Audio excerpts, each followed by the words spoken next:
Congratulations, you have just found the number one over 50 health and wellness podcast on the planet.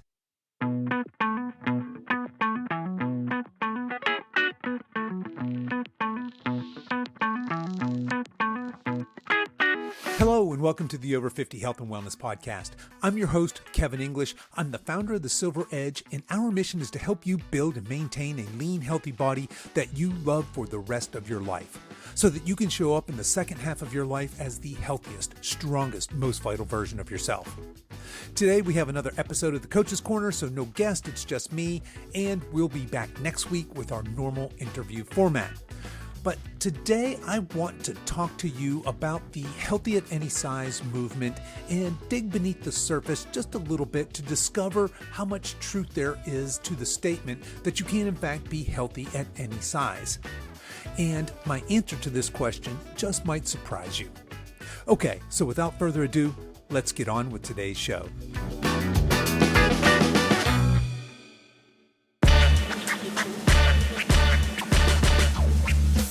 Can you be healthy at any size? Okay, here we go. I know this can be a triggering topic for some people, but let's see if we can have a reasonable conversation to address this delicate topic with compassion, but also with reason. So I'm going to go back to February of 2021 when Cosmopolitan Magazine, ran a series of covers on their magazine with what could only be described as obese women, and the headline read, "This is healthy." And this made waves in, of course, the healthy at any size movement, which was probably just really beginning to come into popular culture, into common consciousness here, but also in the health and wellness industry as well, as you might well imagine. So let's just put aside for a moment the fact that nobody should be taking any sort of health advice from Cosmo magazine. I mean, seriously, they've been putting unhealthy women on the cover of their magazines for decades. First it was sickly, stick-thin women, and now it's these obese women. But clearly these people aren't in any kind of position of authority to give anybody health advice. So for them to have this headline, these covers with these, again, obese bodies with the tagline, "This is healthy." And if you go in and read, they have different quote unquote experts coming on saying why obese people can be just as healthy as non-obese people. We really can't take this magazine seriously when it comes to what is or is not healthy. But this did seem to strike a chord, and it became the rallying cry for the body positivity and the anti-fat shaming movements as we know them today. Now, before we really get into this, let's start the conversation here. There is never a place for fat shaming. Now, I know that there are extremists in this space that would consider the work that I do to be fat shaming and would accuse me of being anti-fat because of the work I do. But I want to go on record as saying that only assholes are fat shamers. And clearly, I don't put myself in that category. I am pro-health. I'm specifically pro-healthy aging. I am not against any type of body composition, any kind of body shape, any body. So I just wanted to start with that. We're not talking about fat shaming in the overt way that a lot of people are thinking of this. But let's talk about some health consequences associated with being overweight. We know for a fact that being overweight is strongly correlated to heart disease, stroke, cancer, and diabetes. And furthermore, even overweight people who have quote unquote normal blood pressure, blood sugar levels, and cholesterol levels still have a 28% increased risk of heart disease, according to one recent study.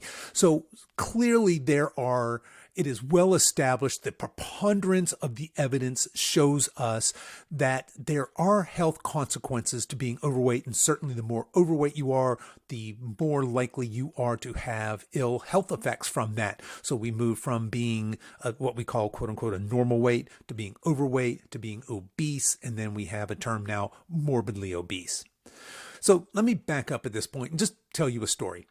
Back when I was a fairly new gym goer, I was going to a Globo gym at the time, and I was just starting to get my gym legs, if you will. I was just starting to feel comfortable in the gym. I was actually just starting to build some muscle, and I was probably transitioning from, at first, my health journey was, hey, I just don't want to be sick. I want to be unsick. I don't want to be the way I am now. And then I was at this stage, I suppose I was probably transitioning from, okay, I'm no longer sick. Now I want to be optimized. How do I optimize myself? So that's probably where my headspace was at this time. And I remember distinctly seeing a pretty large guy. This guy was, we could only characterize him as overweight. He walked into the gym one day, kind of an unassuming looking guy. And I thought to myself, wow, look at that guy. Kudos to him for deciding to take his health seriously enough and being brave enough to walk here into the gym and to start his weight loss journey. He's in the right place. Yeah. And I'm thinking to myself, you go, brother, you got this, man. And I went about my business for a few minutes, and I glanced over at this guy, and he was over on the barbell bench. I'm thinking, all right, yeah. So this guy's going to do some compound lifts. That's fantastic. And then he proceeds to warm up with, and I'm not kidding you, more than my max, 1 rep max on the bench press. So this big guy lays back on the bench. He does a couple arm circles. He lays back, and he's got that barbell weighted up, and he just starts repping it out. And he's just warming up. So I tell you this story that we just don't be so quick to judge a book by its cover or judge a body by its shape and size, right? Clearly, this guy, he wasn't a new guy walking in the gym, starting his weight loss journey. This was a big, strong dude that was coming in to move some serious ass weights around, and I was just a goofy, skinny guy that didn't know any better. I made a judgment when I saw him. And I think it's important to tell that story because I think that's where a lot of the healthy at any size and the body positivity movement is coming from, because there's people like me that are making these judgments when we see people in larger bodies. So this brings me really to why I want to talk about this subject today. So while it's certainly untrue that all bodies are healthy regardless of size, size alone is not our best indicator of health. Your scale weight only tells a fraction of the story. And don't even get me started on BMI. So BMI, if you don't know, is body mass index, and it originally came about to judge weight changes in populations, which is a fantastic tool for that. If you want to know if a population, say in the US, are we getting fatter, are we getting thinner, are we staying the same, BMI is a great tool for that, but it absolutely sucks for individuals. But yet BMI is still our standard for determining obesity today. And I'll just tell you this, I'm now 6'2", about 205 pounds, and my BMI rates me as overweight. So it really isn't a good tool for measuring whether you're overweight or not, clearly, but it's clearly not a good tool for measuring your health. So the scale doesn't really tell the full story or very little of the story. BMI is a horrible tool for really at the individual level telling the story of health. But if we don't use the scale or BMI or outward appearance, a body shape, what do we use to measure health, or what should we use, I should say?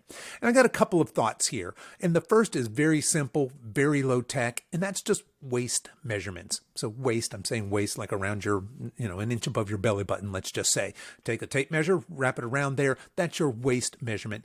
And these are somewhat useful. It's very simple to measure, very simple to track.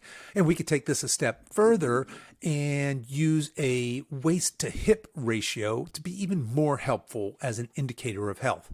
And to do a hip to waist ratio, you simply divide, you would divide your waist measurement in inches or centimeters, whatever, by your hip measurement. And the idea is that women should have a waist to hip ratio of about 0.8 or less to be considered healthy, men a 1.0 or less. And again, to do that, you would just measure yourself 1 inch above your belly button, and then at the widest parts of your hips, you do the math, and you can determine there, am I overweight or more in that quote unquote normal weight range. So as you can see, part of our problem with healthy at any size is trying to figure out the parameters for what sizes are unhealthy and which are healthy. And I would submit that the best way to determine a body's health is body fat percentage. So when we talk about body fat percentage, now we run into, well, how do we measure that? And there's a bunch of different ways actually, ranging from things like hydrostatic weighing, which isn't really accessible to many of us, but it's very accurate. There's skin fold calipers, and if you have a very skilled person using them, they can be pretty accurate.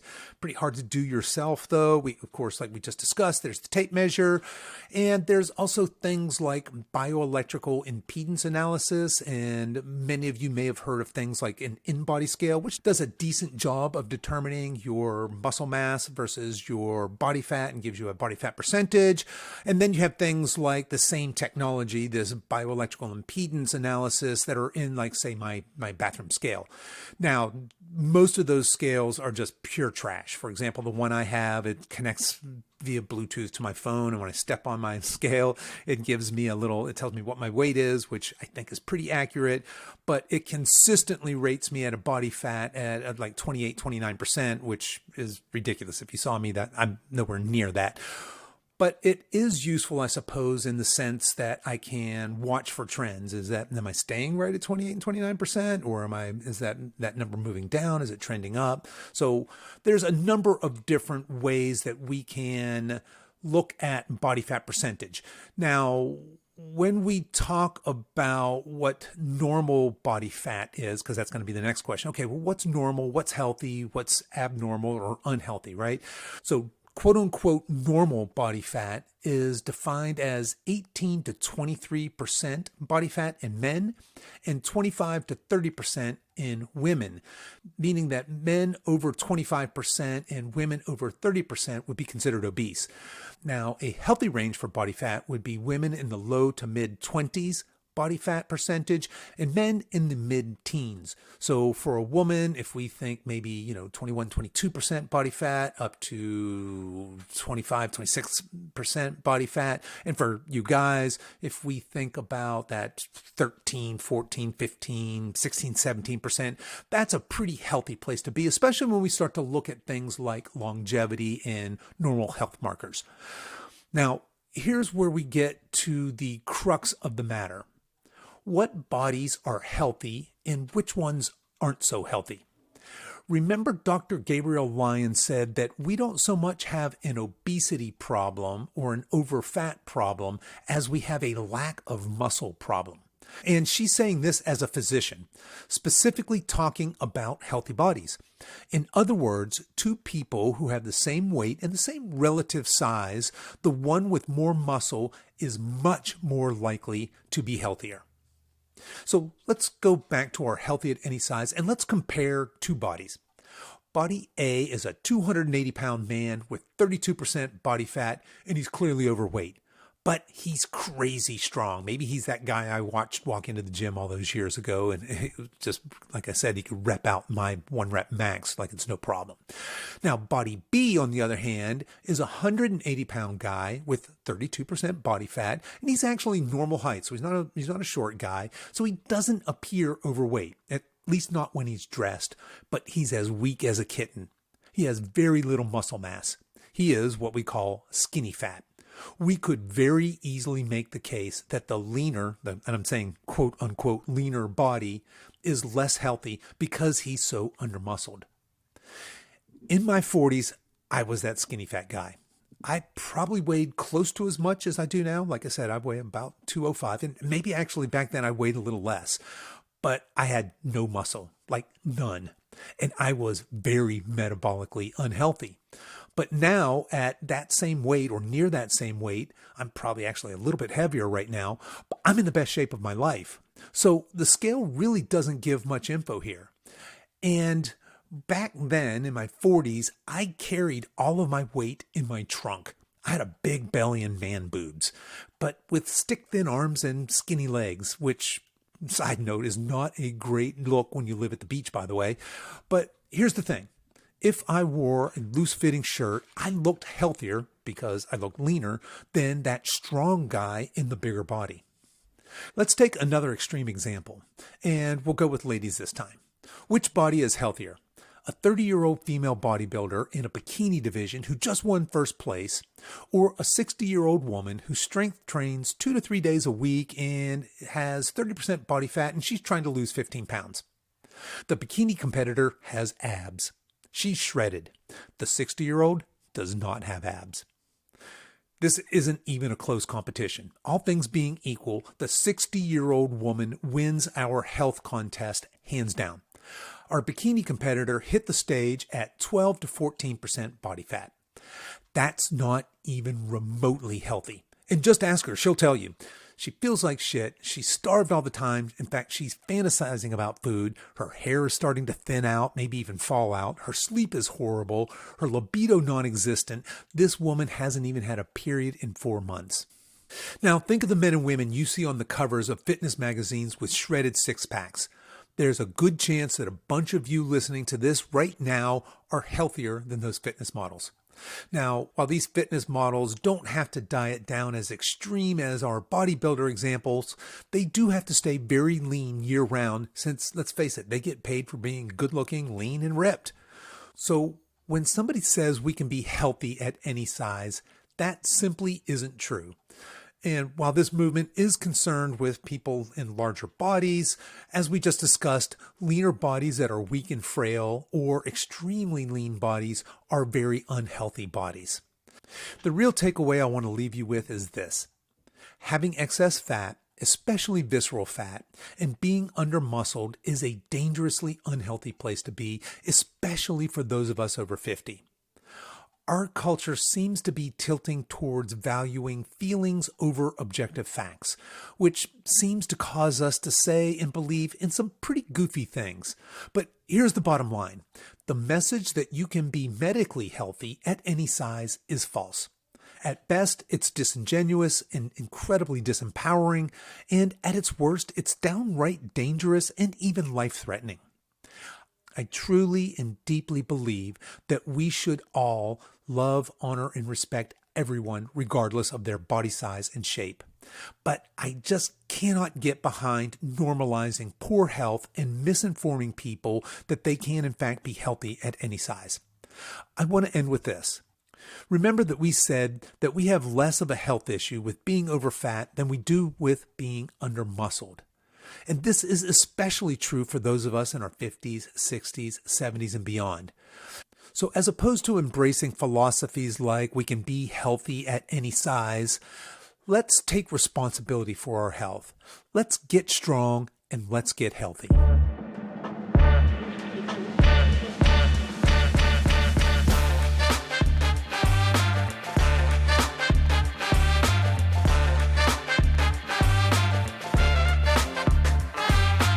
Okay, that's our show for today, folks. If you've enjoyed this podcast, I want to let you know that we have other free resources over at silveredgefree.com. There you'll find our free guides with our top tips on nutrition, exercise, and healthy lifestyle to assist you in your weight loss and fitness journey. So feel free to head over there and download anything that looks useful to you. I'll put links to everything we talked about in the show notes. You folks can find those over at silveredgefitness.com/241. As we wrap up our time together today, you can show your support for this show in two important ways. The first is to tell a friend about this podcast and encourage them to give it a listen. The second is for you YouTube folks to click the like and subscribe buttons, and for you podcast folks to give this podcast a 5-star review on whatever platform you listen to podcasts on, and be sure to subscribe and follow so you don't miss any future episodes. I really appreciate you spending your time with me today, and until next time, stay strong.